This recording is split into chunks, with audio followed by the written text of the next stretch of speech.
Hello, everybody. Jack Hubbard here, Chairman Emeritus at St. Byron Hubbard. Welcome to Future Tech Banker. Oh, look, there's my good friend Eric Cook. Hi, Eric. Where are you today? What's up, Jack? Hey, I'm joining you live from the convention center in downtown Indianapolis, Indiana. I'm here for the Indiana Bankers Mega Conference, which is, I think, the industry's largest multi-conference track event in all of banking. So I'm doing 3 sessions down here and meeting new bankers and seeing old bankers and vendors and partners. And it's been a really cool day so far. And I got one more to go tomorrow. Well, I'm really excited to see you.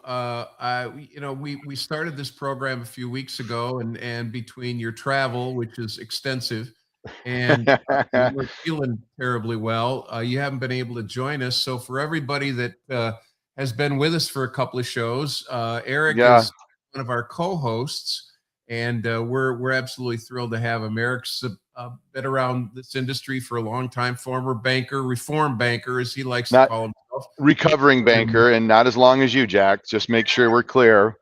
between the You've two of been us, bank you've been banking as long as I've been breathing. I like to say that. yeah, I think we've got about 75 years between us in this industry, and it's a great industry. You know, I was thinking of you the other day. I was talking to my wife, and we were reminiscing about the Perry School, which I was just up at in Michigan, and last Yeah. year I got to see you and meet your mom and dad as you were presenting, and it's been a great run for both of us. And I was telling my wife that I really have a very good sense of where banking is headed when I look at the 42 young bankers that were in my freshman class, and they're eager, they're good learners. And today we're gonna learn more. And when Eric said, "Well, geez, we Does don't that have mean a," I'm an eager fresh banker? Is that what you're saying, Jack? you are an eager banker. I don't know how fresh you are, but uh, Eric and I said, well, we don't have a guest this week, but we do have a topic, and we're going to talk about that topic a little bit. But just to introduce Future Tech Banker, this was conceived by Eric and Alec Crawford, and they asked me to kind of join in every once in a while, and I'm thrilled to do that. And our goal here is to help, especially community bankers, understand where this is all headed. And what this means is technology, AI, marketing, sales, and all of those things. And we have guests every week to kind of help us. And before I ask Eric what's new with Eric, which is a lot, I'm sure, um, Mm, a couple of future guests that you should know about. Um, the person that I always view as one of the most innovative creatures in banking today, Chris Nichols, will be joining us in a couple of weeks. I could have Um, answered that statement for you. I knew exactly who you were talking about. I just literally got done talking about him in my LinkedIn training session that I did this afternoon. yeah, So, Chris, if your ears are burning, it's our fault. Our yeah, apologies. no doubt. And no relation to Chris, but somebody else you know is JP Nichols from Yes. Alloy Labs, the co-founder. What can you tell us about JP? Oh man, I met JP even before Alloy was even a thing. He and I teach at a couple of banking schools. I actually fawned over JP when I saw him speak for the first time on this topic of fintech that was just starting to become, excuse me, a thing. Lingering cough from the thing that took me off the road for a couple of weeks. Um, but I fawned over him and was like, oh my gosh, this guy knows so much about fintech and technology and where the puck is going, to use that famous Wayne Gretzky, quote or analogy. And so I'm really excited that I now can consider him a good friend. He is an innovator. He runs a consortium that helps banks think innovatively through the Alloy Labs Alliance, and we run the digital banking school, which is going to be rebranded as the Digital Banking Executive Program for the Graduate School of Banking, along with our good friend Joe Sullivan from Market Insights.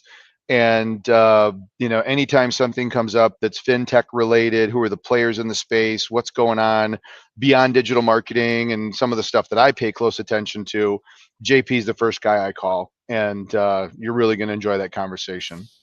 It'll be great. And a lot of bankers tell me when I had my other podcast was, gee, let's get more bankers on. So we have three bankers that are going to be just awesome. DJ Cederland is the Chief Innovation Officer at Chesapeake Bank, a community bank, couple billion. Bill Fink has been a friend for 30 years, Chief Lending Officer at Provident Bank up in New Jersey. And a lot of bankers also say, well, you talk about commercial and marketing, and that's all good. What about other areas of the bank? And we've got a good one. Jane Ladio is going to be with us, and Jane is the president of wealth management at Associated Bank. So we've got a lot of great guests coming, Eric, and I have to give a shout out to Alec Crawford and Joe McMahon at Veripath. I met them at Mega last year, and Joe was in my speech, and he said, we got to go to dinner. And so we went to dinner. It was a great dinner. And since then, I've gotten really close to him. I know you partner with him as well. Yep, absolutely. Veripath is just a great company. Yep. Although I want to make sure Joe and Alec know you are my friend first. Let's just be really clear. my wife points that out because every once in a while, one of her colleagues will find out we both are into heavy metal or into bicycling, and then we'll have more in common and we'll go to concerts together. And she's like, but he was my friend first. So, but yeah, I agree 100%. Veripath's been awesome. And Alec and Joe are great people, as well as the rest of the team there. So cool. Well, you are on the road as much as Waldo. We can't find you. And so I guess the first question I want to ask you about is, what's new with you? Where have you been? What are you doing? What are you seeing?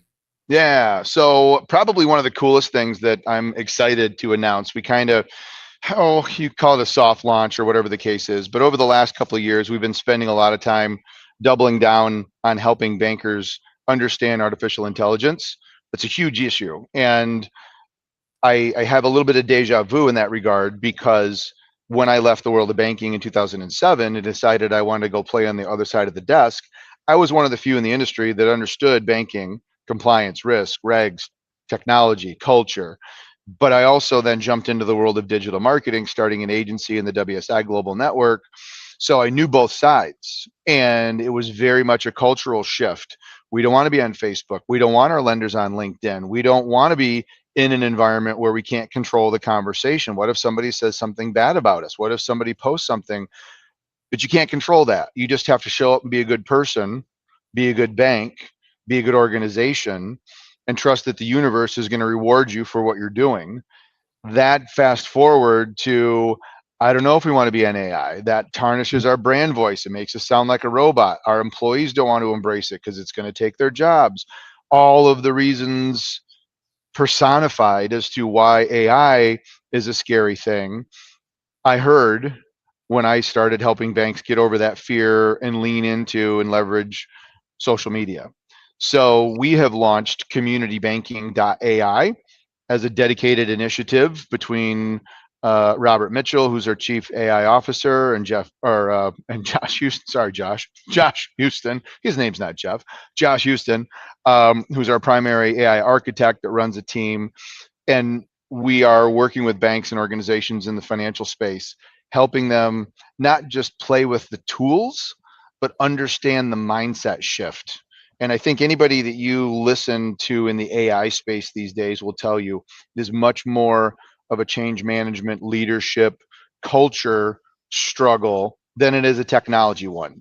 We can find a technology, we can do our due diligence, we can lock it down and secure it and make sure we've got firewalls and filters and masking for data.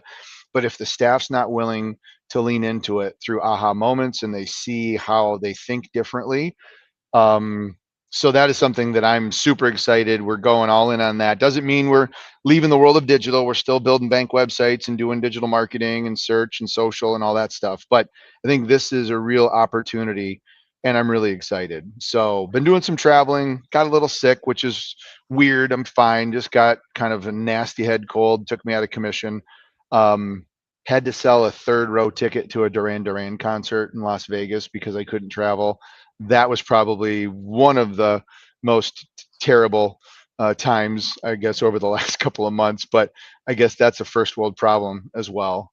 So it is what it is. But I'm excited to be in Indiana and got an event for Michigan Bankers next week. And then I'm off to WSI's global convention in Mexico and going to meet with one of our other future guests, Angie Carroll from Fort Wayne, who's an amazing AI innovator and thought leader. So I'm going to spend some time with her. She's one of our guests at our global convention. So life is great, man. I'm happy. What about you? What have you been up to? Well, a couple of things, playing a lot of golf, which is Good for I you. wont to do in the spring and summer. So I'm doing a lot of that. I feel great. A lot of people call and say, "Hey, how's your health?" Given my prostate cancer and journey and all that, but I feel fantastic. The things that are going on with me are twofold. I spent a lot of time in the classroom, trained about 80,000 bankers over my career. And one of the things that banks keep calling and saying, well, I don't want a 1 day program. I don't want a long contract. But what I'd like you to do is to come in and give me a little LinkedIn and a little bit of sales Yeah. questions, and a little bit of this. So I've designed a program called Checkup from the Neck Up 26, which is a takeoff on the old Zig Ziglar line, Checkup from the Neck Up. And I'm going around to banks, whether it's virtually or face to face, and doing 1 day programs and breakout sessions and things like that. But the most exciting thing for me is we've just done a soft launch as well of a program called AI Navigator, which is taking call planning. Bankers don't plan very well. Um, Either they don't have time, they don't know how to do it, they don't trust the data, or they can't make any connectivity between the research that they do. They click all these buttons and the strategy. So we've put together, working for 2 years with Bob St. Meyer and Ron Buck, for 2 years putting this thing together.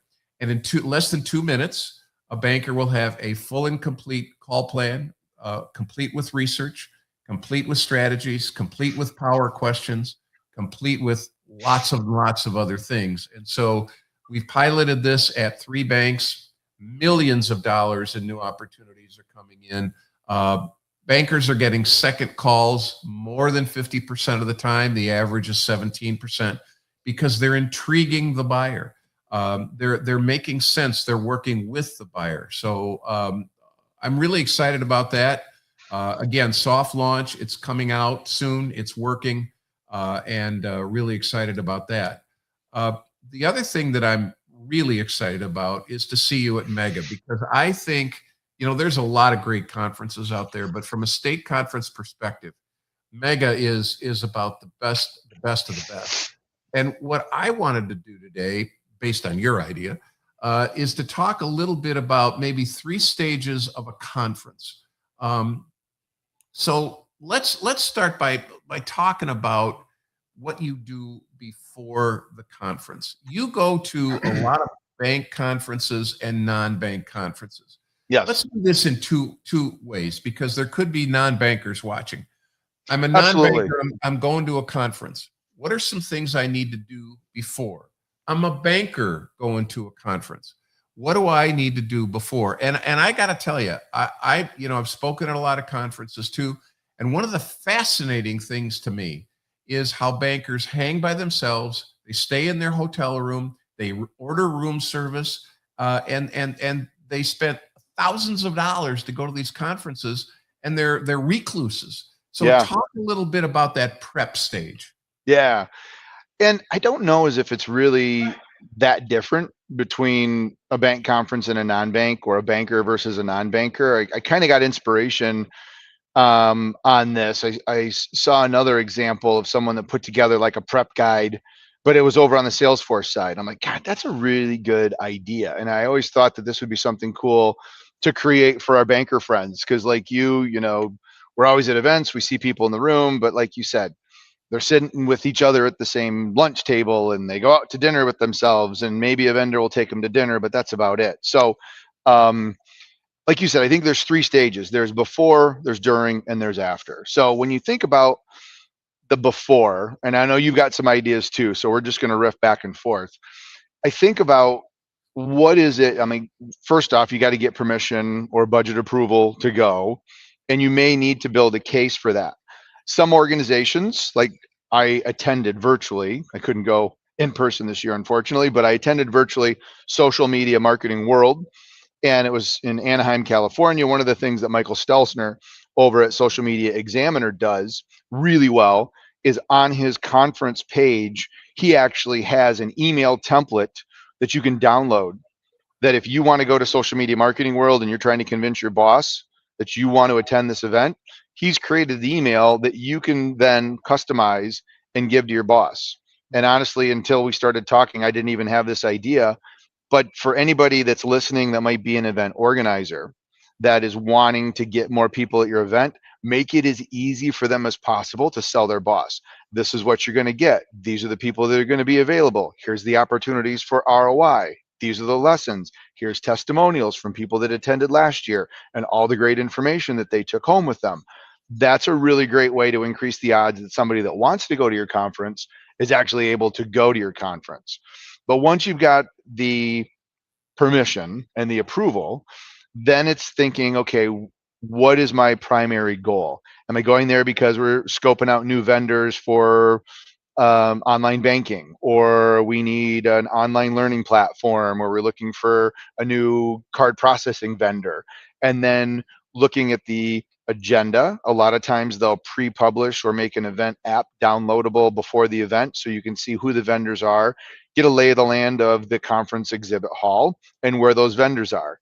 Because if you've ever attended, as soon as you make eye contact, and the vendors are important because without the vendors, the events would never take place. So I'm not saying blow them off, but if you are very intentional of where you're going, it increases the likelihood that somebody will recognize that you're on a mission versus you get caught at a booth talking with folks and having a conversation, but delaying you from your strategic goal of these are the 5 vendors. I just saw one of our clients, he said he talked to today 16 vendors, 14 of them they're already doing business with, just wanted to check in, reinforce how are things going, and then 2 brand new ones because he's vetting new services. But you know darn well he had that layout, he knew where the booths were, he had intention, and this was his one day at Mega. It's a 2-day event. He's not coming back tomorrow. So he had to be very intentional and still managed to sit in a couple of sessions. So know your goal, put the plan together. Those are like the 1 or 2 things to get started. I'm going to lob that ball back over the net to you and see what some of the suggestions you might have. We can keep rolling.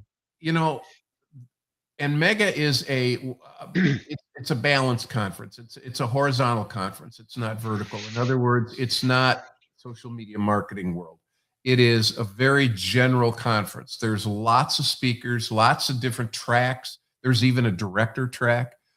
And so one of the things that if I was going to go to an event, and I always tell bankers this, before you go to follow up before you go. And what I mean by that is go to your colleagues inside the bank. If you've earned the right and get the high privilege of going to Mega or the One Conference or whatever the case might be. ICB Live or annual convention with the ABA, one of those big events even, which is even more daunting. Absolutely. Go to your colleagues inside the bank. Go to the head of commercial. First of all, it's good for visibility internally. Go to the head of commercial, the head of retail, the head of, and say, look, I'm going to the Mega Conference. Here's a few of the speakers. Here's some vendors. Anything that I can do to pick anything up for you. And when I go to a conference as a consultant, I'll call 4 or 5 clients and I'll say, hey, I know you're not in Indiana, but I'm going to Mega. Anything I can pick up for you? Well, that's a nice thing for them to do. It creates a lot of camaraderie inside the organization. Yep. It positions you very well. And it allows you to pick up stuff that can benefit other areas of the bank, not just your area. So I really like that. Yeah. Most conferences now, and I'm starting to learn how to use them, have an app that you can download. I think the other thing to do is you get the app as soon as you possibly can and go through the vendors, go through the speakers, go through the other bankers, and it allows you to connect with them, Eric. I Yeah. don't know why more bankers don't do that. Yeah, I totally agree. I think that's a great idea. Great idea. A little OCD, and it doesn't happen when I go to banking conferences because usually I'm speaking and I don't get there for the whole event. But when I go to Social Media Marketing World, or another non-bank conference that I love to go to is MACON, which is the Marketing AI conference put on by the folks at SmarterX and the Marketing AI Institute. I will go through the agenda, I'll go through the app, and I'll find the sessions that I want to attend. And then I will pre-create a Google Doc that I make available on my tablet that has the events that I'm going to be at, the speaker that's there, the room that they're going to be in, and there's an empty bullet point right at the beginning. And I use the formatting, so I've got H1s and H2s, so it automatically can create me a navigatable table of contents, which is really, really easy to do. And a lot of people miss that. Even in Microsoft Word, you can do the same thing. But then I can have pre-configured, it helps me kind of keep track, because that's one of the challenges that I think you have, at least I do, is when you're at an event that has multiple tracks going on, there is such a degree of FOMO. Like, oh, I want to see this one, but I also want to see this one. I don't know which one to go to. You just have to make a decision and commit. And a lot of the events will produce recordings or make those available afterwards. So you may be able to still consume some of that. So then you need to decide which one of these speakers do I want to see live. And the only way that you would really know that is if you've done a little research, you've watched some of their videos, you've checked them out on TikTok, or maybe they've got a YouTube channel, and you're like, this is a really energetic speaker. I want to see her in person. Mari Smith, Mari, is one of those personalities, and she knows everything and anything there is to know about Facebook. Even if I'm not super eager on learning about Facebook, I will make an effort and a real attempt to make sure that I sit in her session, because she is just such a lovely person and does an amazing job of presenting. It's just a real treat to be in her session. So, but have that all organized, and that is above and beyond. I'll talk about my Plod note here in just a little bit, but that was another one. So do you have another pre-event activity that you'd recommend? Yeah, I think that, and you could talk about this a little bit because you just did this in your LinkedIn session. What about your digital presence? How do you make sure before you go to an event, and why should you, before you go to an event, make sure that that social media presence is as good as it can be? Yeah, absolutely. I mean, and it depends on why you're going there. Obviously, if you're presenting like Jack or I, or you have an opportunity to be part of a panel discussion, there may be other people who would want to connect with you afterwards. Not to say that you're doing it just because vendors are always going to want to connect with us, but there may be an opportunity for you to build your network with some other folks that want to continue to learn from you. So they're going to want to just, is it easy to connect? Does the personality and the profile and the look and the appearance give me a warm fuzzy? Or did that person that I just heard on stage totally not match the LinkedIn profile because there's no cover photo and it hasn't posted in the last 3 months? And what's up with that? But even building up some thought leadership content or having engagement with some of the speakers, where maybe you're posting and mentioning them. Hey, I'm super excited to be at the mega conference. I'm going to connect with Tim Dively over at CLA. I'm going to listen to his not social media, his AI session this morning. So you kind of build some pre and that conversation. And so when somebody then visits you, it just seems like you've got that engagement, that interest, and then there's some other stuff on there that might teach them and pull them in to give you an opportunity to connect. So what about some of your ideas around building your digital presence? I know you talk about this all the time. Well, I'm big on, because you can get the app ahead of time and you do know who's going to be there. for those people that you're not connected with that you want to, this is a great opportunity. Yeah. Because when you connect with someone out of context, they're less likely to connect with you. So it's, hey, Eric, I see you're going to the mega conference. I'm going to be there as well. Love to catch up with you for coffee or see you in the event space or whatever the case might be. So I think that's really important. Make sure that your background is just your profile, the photo, the background, your headline. Because when I reach out to you and I say, hey, I'd like to connect with you, you'll look at my profile. It's the first thing, and you, Jesus, guy doesn't have any photo, has a background. This guy's no. Why is he connecting with me? Yeah. Well, I think you want to make sure that that digital presence is as strong and as vital as it possibly can be. I wanted to ask you a question, and I think this is true of bankers and non-bankers who go. When I go to a conference and I'm going to speak, the first entity I look for is client.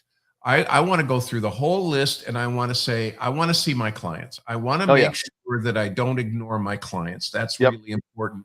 And the second thing is, okay, who are some prospects? In a banker's perspective, it's okay, who are some other bankers that I normally wouldn't connect with? Indiana, big state. I'm in Fort Wayne. Somebody's in Evansville. I'd love to chat with them because their bank might be doing some good things.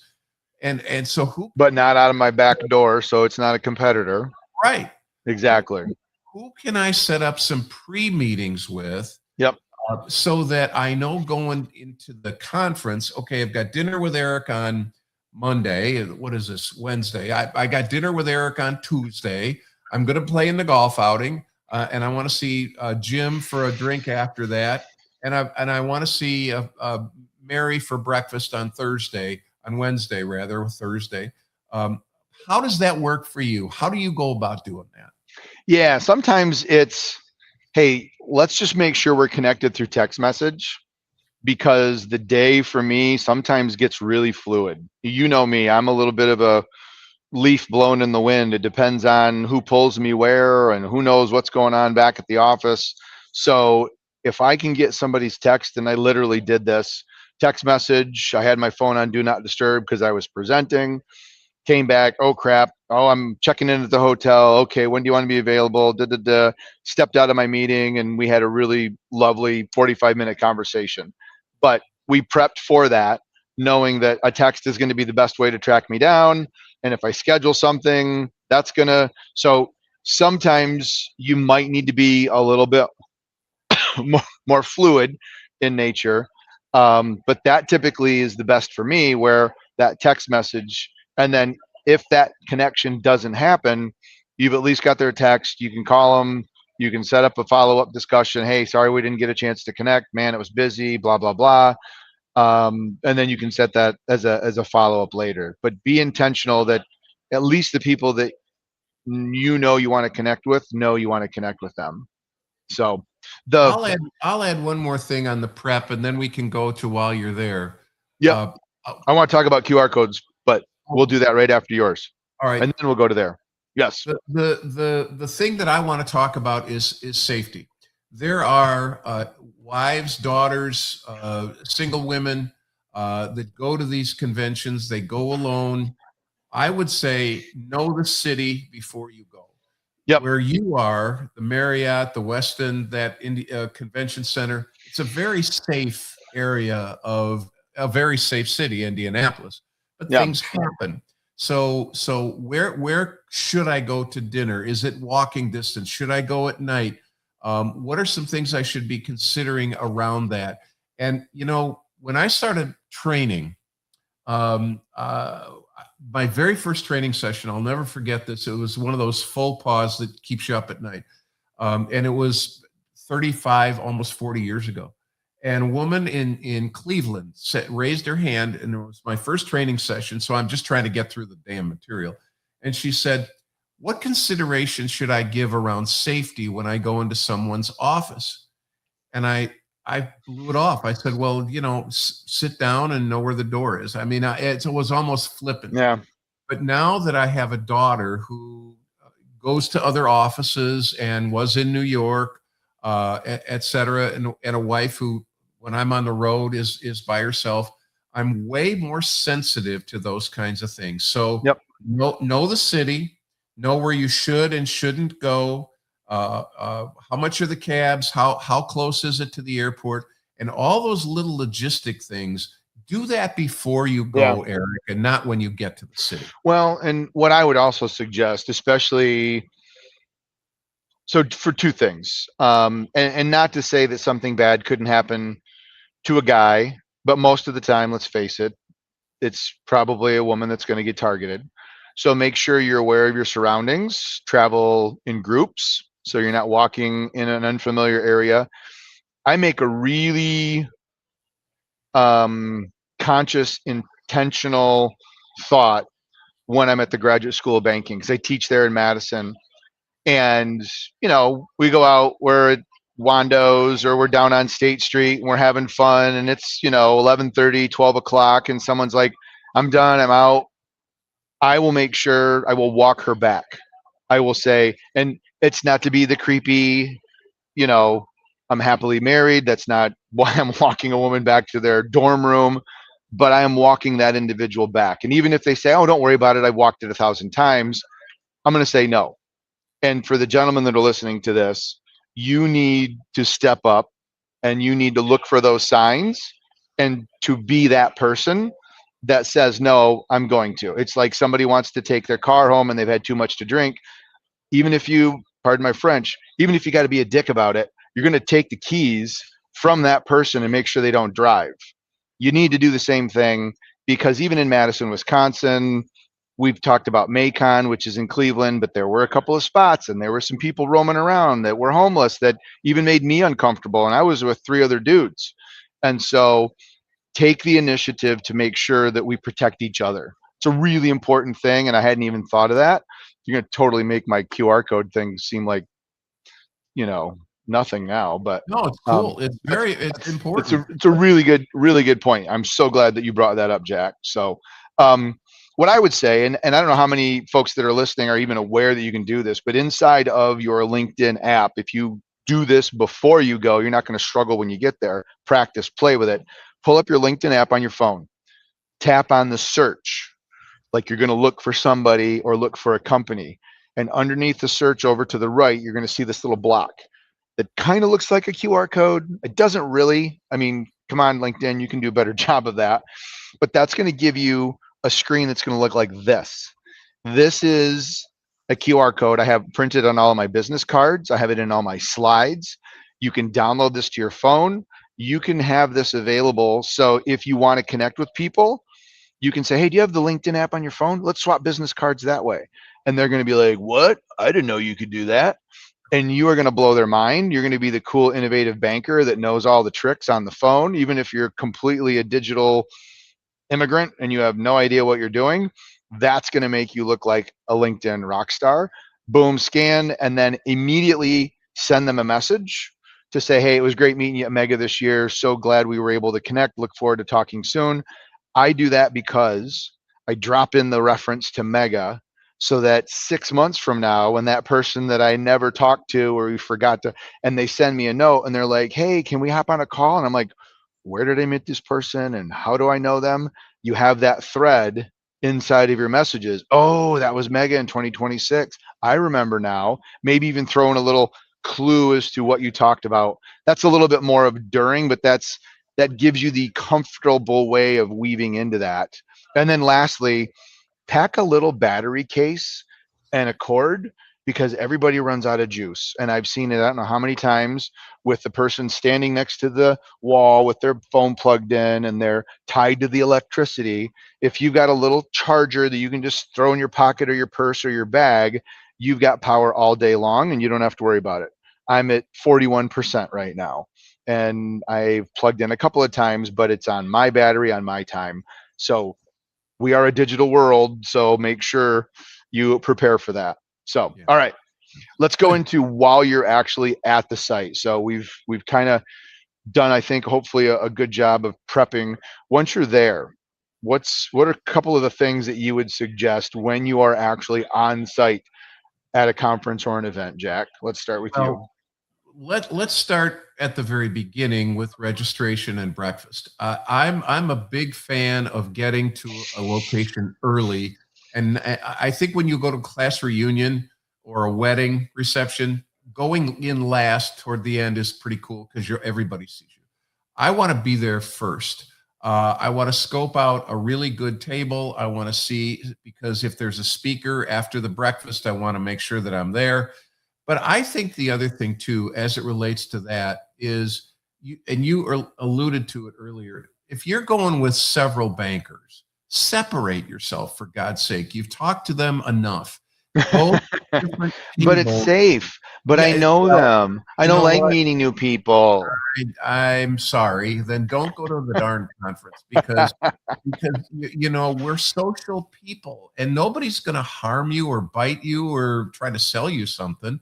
Sit with other people. I think that's really important. Now, if you want to get back with your group after breakfast and say, "Oh, who'd you sit with? What did you learn? Who did you?" and then who you going to go see. So I think going to breakfast early and sitting apart from your colleagues and your buddies is really important, Eric.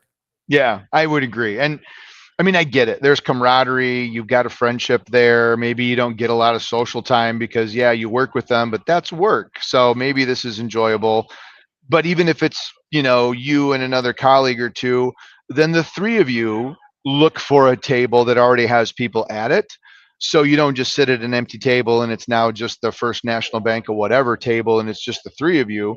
You at least jump in on somebody else's party and get to know them. So that's a good way to at least dip your toe in the networking water, as it were. So yeah, Absolutely. that's a great idea. What's another one? So yeah, um, I love to sit up front.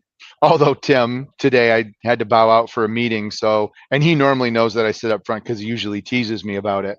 And I went up to him before and I said, "Hey, just want you to know, I'm not going to be able to sit up front with you, and you know that I normally do. So it's not like you're not front row worthy, but I got to excuse myself, and I don't want the whole audience seeing me walk out on you like 10 minutes before your session's done." But normally I sit in front, and I do that because it forces me to pay attention because you're there. But I also use my tablet to take notes. It gives me the best vantage point. If I see something on the slides, I'll snap a picture and continue. So using an iPad with a camera, I've got that down to a pretty good system where I know the shortcuts and all that stuff. Um, but the other thing that I do while I'm actually at an event, speaking of phones and technology and batteries, is I travel with this device. It's called a Plaud, Plaud, Plaud Note. It is a credit card sized voice recorder that basically, it's about literally the size of a credit card. It records the audio conversation, and then it uses artificial intelligence to transcribe that into text. And the AI agent, whether it's ChatGPT or Gemini or Claude, it's got a bunch of agents loaded on it. It will then analyze based off of some different profiles and summarize and provide key points and highlights of what it is that that individual talked about. And so if I'm at an event, I record that. It's just for me. I don't share it with anybody. It's for my purposes only. But when I speak, I actually record, I transcribe, I summarize, and then if somebody is interested and they connect with me, I send them the files. So while my presentation is getting started, I say, "Hey, relax. I am taking notes. And if you send me an email and get in touch, I'll give you everything that I'm going to say today." Literally, you'll have a recording of it. And people just sit back and they're like, "Oh," and then they can just listen and they can pay attention and just be in the moment. Not that I'm like, you know, the best thing since sliced bread that's going to transport them to nirvana or anything, but it gives them the ability to not feel like, "Oh crap, I'm going to miss something. I didn't write that down. That was a really good idea, but what did he say?" They're getting everything directly from me. Or you can walk away and you can have that for your own purposes. And then that content is available to then be able to regurgitate, to share, to help kind of train your staff when you get back, which we'll talk about in the post. But between active listening, taking pictures, and doing the recording, I'm really serious about consumption and understanding when I go to an event. Okay, so I see hands raised all over the United States. Plod sounds really cool. How much does it cost? What's the monthly deal? This sounds way too good to be true. Yeah. Oh, absolutely, it is. Um, so it's about 130 bucks. You'll pay probably 80 or 90 bucks a year for the subscription to get a decent amount of minutes and transcription that goes along with it. We can go ahead and post a link. Uh, Full disclosure, I am an affiliate and a partner with Plod, so I do have a link that provides compensation. So I think FCC really is in favor of disclosing that, and I'm not going to hide it. I only do that when it's a product that I absolutely love and adore, and so it's one that I very much appreciate. But yeah, it's been a real game changer for me. They got a desktop app as well. You can access all of your notes on your computer. It really helps that post digestion of information because now you've got it in a format where if you are starting to explore and play with AI, now the world is your candy store, man. You can take that stuff and do all sorts of things with it and analyze it and understand it and really apply this session to my bank. Here's my scenario. How would the things that Eric talked about with the 5 strategies of building your LinkedIn profile, and you can maximize your conference activity. That's maybe a show show for another day, but it just unlocks so many doors and so much potential. That's So amazing. And I, yeah, I want to talk about the exhibit hall because I think that's another good one to discuss. But wouldn't you also be able to, if you used Plod, um, I'm in the audience, okay, and I hear Eric Cook speak, and his brilliance around profiling is amazing. I want to take that back to my bank in Fort Wayne, and I'd love to post that. If I record it on Plod, I've got the transcript and yep. mentioning your name and tagging you and things like that. That would be a tremendous post. It wouldn't be a lot of work to do. I'm Oh, certainly not going to absolutely. post the whole speech, but I can Yep. have AI say, I'm going to do a LinkedIn post. I'd like 1,000 characters, please. I want to focus on this. Here's the speech. Yep. Wouldn't that be a great thing to do? Oh, absolutely. Absolutely. I sit in, I want to give Jack Hubbard praise. Jack Hubbard taught me so much in this session. Here's the transcript of what Jack Hubbard said. Give me 1,000 characters, praise Jack, offer up insights, suggest things that we're going to take advantage of in the bank. This is, one of the things that I talk about on my LinkedIn training today was make it about them being your audience, who you want to influence, your ideal customer persona. It's all about who you are trying to connect with. It's not about you. So if I sat in your session or Tim's session, or I want to praise the IBA for putting this event on, these tools will help you take that, make it more relevant, and help the rest of the world benefit from what you heard, what you learned, the experience that you had. And that will make you one of the favorite attendees because you're praising other people. And at the end of the day, people love to hear their name said or typed or talked about or played by someone else. And you could be the person to do that. Yep, that's Yeah. absolutely true. All I, right, let's I'm hop in the exhibit hall. Let's grab a fresh pretzel, which I just had, by the way, which was so yummy, and take a saunter around the exhibit hall. What are some things to think about there? Well, one of the things that's fascinating to me is when I go do a speech and I am in this exhibit hall, these people are paying money for people to come and see what they do. And your point's interesting. The person that you said talked about earlier, they went to 16 different booths and 14 they Yep. were a client of. That's great. Go reconnect. But what if you're not? I'm fascinated by the bankers who go past all the exhibitors and don't make any eye contact.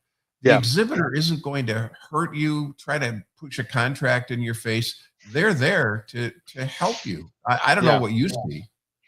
No, I would totally agree. I would totally agree. And if you're on the way to meet with someone, I get it. But if you don't want to talk to anybody, go around the side. Don't be that awkward, like, oh, don't want to see, don't want to see, don't want to pay attention.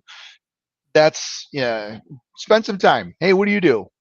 And just I got to get to the next one, or I'm meeting some colleagues, whatever the case is. Um, but the events wouldn't happen if it wasn't for the vendors, because they pay a lot of money.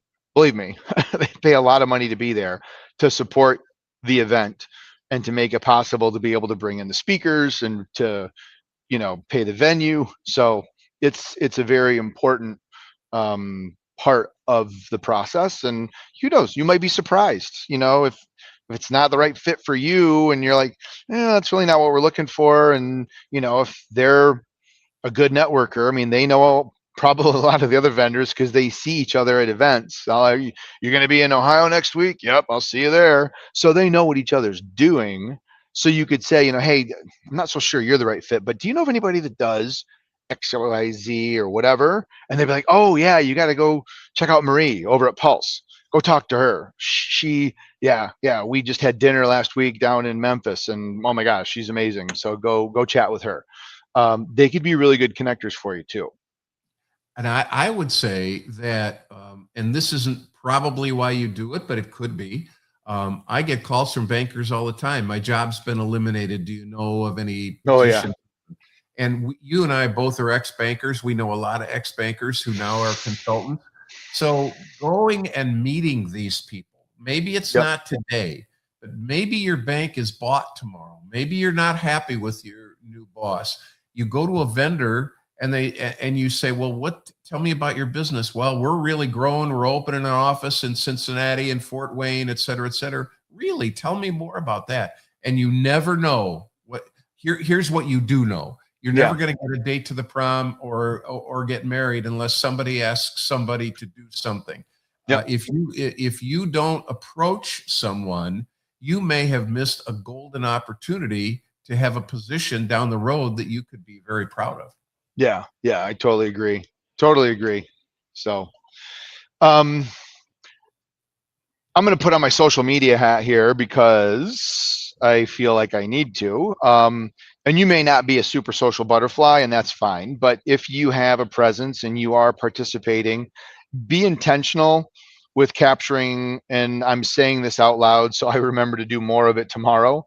Capture what's referred to as B-roll, as well as like the real photos. And what I mean by B-roll is, I was walking into the conference today, and I was like, oh, I need to get a video of me. So it wasn't me in it, but it was just me kind of walking up into the convention hall. It had the big display with all the sponsors on it, and Indiana Bankers Mega Conference. That could be a really cool just B-roll, as we're creating a TikTok style video for a post event or an activity. Weave that into an Instagram or something along those lines, capturing things that are personified of the event. I wish I would have taken video now of the pretzels, because they were amazing and super salty. So I'm kicking myself, but do as I say, not as I do, folks. But then take the photos. And if you know the people, great. If you don't, hey, are you on Instagram? You got LinkedIn? And those pictures may be good in one platform or the other, or maybe both. Take a little time in between breaks, do a little posting just to share. Not that you want to make it braggadocious, but again, what can you do? Like, hey, I just sat in an amazing session with @Jack Hubbard, and I learned so much. Thank you. And it was great to be able to capture a selfie of us at the end of your presentation. So now, yes, the post is about me being at Mega in Indiana, attending a conference, but the whole gist of it is I sat through Jack's session. Jack shared amazing info. I was able to get a picture. I love Jack. Here we go. And now you are happy. I am happy. Indiana's happy because we mentioned them for putting on the Mega Conference. Think about ways that you can bring others into your conversation and share it, so that it makes it about them. You're just the creator of that. Okay, bankers, now, take what Eric said to heart, and then add an and. And So if maybe you don't go to the Mega Conference, maybe you never go to a conference, but what you do is you go to Chamber of Commerce dinner events. And there are speakers there. And most speakers aren't pompous asses. Some are, but most will not only be very kind, but appreciative that you actually went up to them afterwards and said, hey, Eric, I loved your speech. I am going to buy your book. By the way, you mentioned 3 things. I'm curious if you'd mind if I put that out on my LinkedIn here in the Fort Wayne community, because your message really hit home with me. And Yep. would you mind if I take a photo with you? Well, Eric's going to go, well, of course, that would be fantastic. Thank you so much. Make sure you tag me in your post. So anything that we're talking about today around mega and going to these conferences can be very true at a business after hours or a Oh yeah. chamber of commerce dinner, something in your local community. Everything that Eric and I've talked about today is so true in your own hometown, no doubt about it. Yeah, absolutely. And you could even do a video. Hey, do you have a, can I just do like a 15-second video of you and me and like, Jack, I loved your stuff. Can you just restate for my connections, my audience, my followers, my community, whatever you want to call it? What was that one thing that you had said about I just love it. Oh, sure, absolutely. So, yeah, anybody that speaks loves to speak. So they're gonna pose for a picture, they're gonna get on a microphone, they're gonna be happy to do all that. So believe me. So, and I do hope somebody pauses the video and totally grabs a screenshot of me posing for I just somebody's gonna rewind it and I'm gonna see that as a meme on social media. Not that that would happen because I'm not a big enough deal for that, but anyway. So I think in the last few minutes that we've got, the event's over. Like any fun activity, it has to come to an end eventually, and it's time to go back. So once the event's over, I'm just going to jump right in, and I'm going to say what I did for Social Media Marketing World and what I'm trying to do for more of the events that I'm attending, where I'm trying to be the consumer of information, is block off the next day, or at least the morning of the next day. You are going to have so much information running through your head. You're going to be too whooped to do it in the evening. You're going to go out to dinner. You're going to have drinks. You're going to come back and you're going to think you're going to do it, but you're not going to do it. Mark it off and just, tell your boss, hey, I'm just going to go to Starbucks for the morning and I'm going to take all of my notes. I'm going to digest them. I'm going to download my Plod notes. I'm going to take and I'm going to develop a plan so that I can take my learnings and I can sort it out and who it's beneficial for, what are the key things for different employees, and create your plan for delivery and to make sure that all of the information you just learned over the last day, 2-3 days, does not just end up in a binder, whether it's a virtual one or a physical one, on your shelf collecting dust. You want to be able to take action. And when you jump in, you're going to have email, you're going to have phone calls, you're going to have, Jack, I need to talk to you. Isolate yourself and give yourself the freedom and the space to continue that learning process and to help you take it to the next level. So few people do that. And I've heard that, I don't know how many times at this event and others. It's just, this event's got so much good stuff and I just get so much good. But as soon as I go back to the bank, it's just like, shit, I just don't know how I'm going to get everything done. And it's like, you have to give yourself time block. So I just want to say that. And it's, hopefully people will be able to do that. But post event, I know you've got a lot about follow up. You are the king of follow up and keeping in touch. What are some of your great tips there, Jack? I'm fanatical about follow up, and it really starts when you come back from the event. Actually, it starts before you go. Yeah. I need to know what are some strategies that our bank is doing, and what speakers do I need to go to think about those kinds of things. And I always say when I teach at banking schools or do speeches, I know of a bank who does this regularly. Somebody goes to an event, the mega conference. We spend $1,000, $2,000, $3,000 there. Good. I want a return on my investment. Yep. The first thing the banker does when they come back from the event is take the next day off, to your point. And Amen. they go through all their notes and they look for 3 things that they believe the bank can execute on. Then the next day they meet with their boss. Then they meet in the afternoon with a group of bosses. And then they speak to the president and the board, because the board and the president invested money in you. We want to know what you did. So I think that's really, really important. The other thing that I think from a follow-up perspective is follow up on LinkedIn. One of the things I love about what you do on LinkedIn is Mondays with Eric. And I got to believe next Monday with Eric is going to be a review of the mega conference. You'll probably put the video that you did somehow in it and all the rest of that.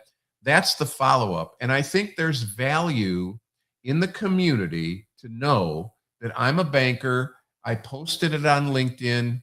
And if somebody in my community sees it, here's what we know. I know in the community that your bank invests in learning. I know you have learned something because you've just said it. Here are the speakers you went to. So I think follow up with on LinkedIn. And I also think that if there's a speaker that you thought was really good, don't be embarrassed. My very first book that I read when I started St. Myron Hubbard was The Trusted Advisor by Charles Green. And I reached out to Charlie after I read the book, and I thought, he'll never respond back to me. Charlie reached out via email. We've talked many, many years. We've become very, very good friends. People want to talk to you. So I think follow up on LinkedIn and follow up with the attendees, the vendors, and the speakers, Eric. Absolutely. Absolutely. And I think looking for any other event shadow, and what I mean by that is, are there conversations that got started, or did you do a post where somebody commented that maybe you didn't have time to get back and reply to their comment, even if it's just a thanks or yeah, I agree. If the event's got a hashtag, search for the hashtag, dig in, see if you can find maybe some other conversations that you might have missed. And if you've got an idea or can add something of value, even if you're not at the event, even if it's a week from now, go back and go, man, I can't believe it's been a week since we were all together in Indianapolis. Man, that was really great. What I heard Jack talk about, or what I heard Tim talk about, or what I heard whoever talk about still resonates in my brain. I still use it. I'm still trying to get, so you don't have to do it like instantaneously. You can still reference back to it and bring it back to relevance. And the event organizer will certainly appreciate that. I mean, imagine if it's a month from now and I celebrate the 1 month anniversary of Mega and I tag the Indiana bankers and a handful of people that I met here.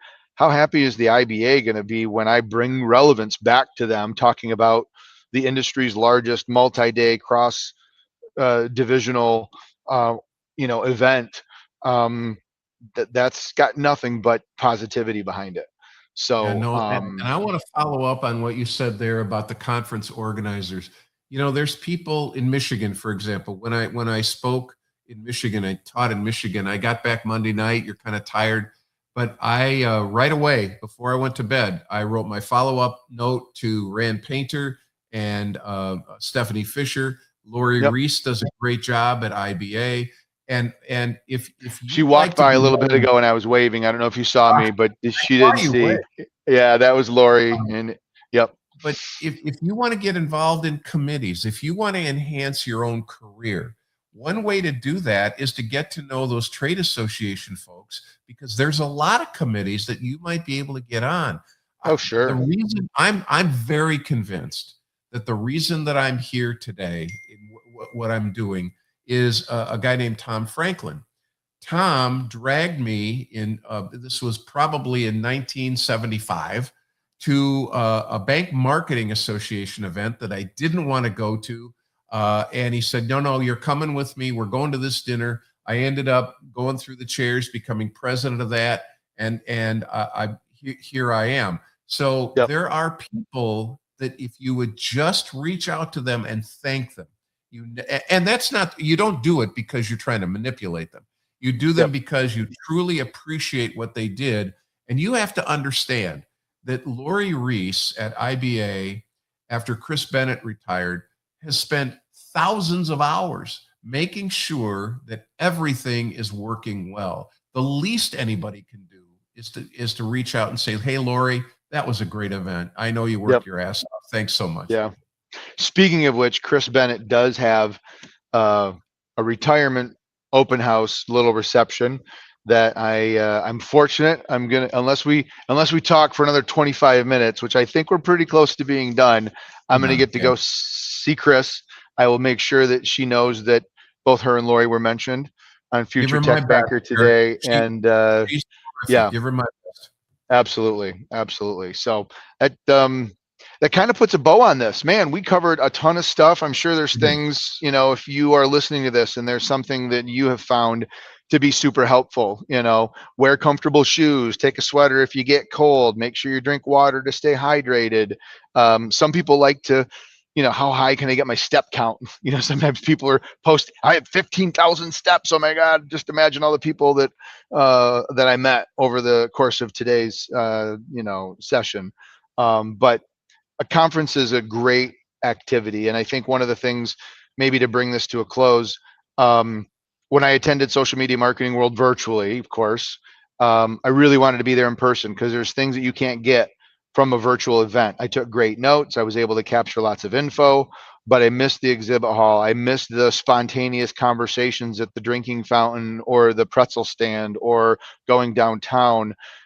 There is, despite as amazing as AI is, there is a trend that a lot of the speakers said that being in person with another human being is going to become even more valuable in the coming months and years because AI produces so much information and can give us so much knowledge. We're going to crave getting that from another human as opposed to even a pre-recorded fancy looking avatar. We want to feel that human connection. And there are initiatives underway where nightclubs where you put your phone in a sleeve and you don't have it and you are forced to disconnect from technology and just enjoy the evening and enjoy each other and go out and have dinner and a drink and just chat. So lean into these events. They are filling to the soul. They can give you a lot of info. You can meet other people that who knows where that relationship will take you, and meet some lifelong friends. And if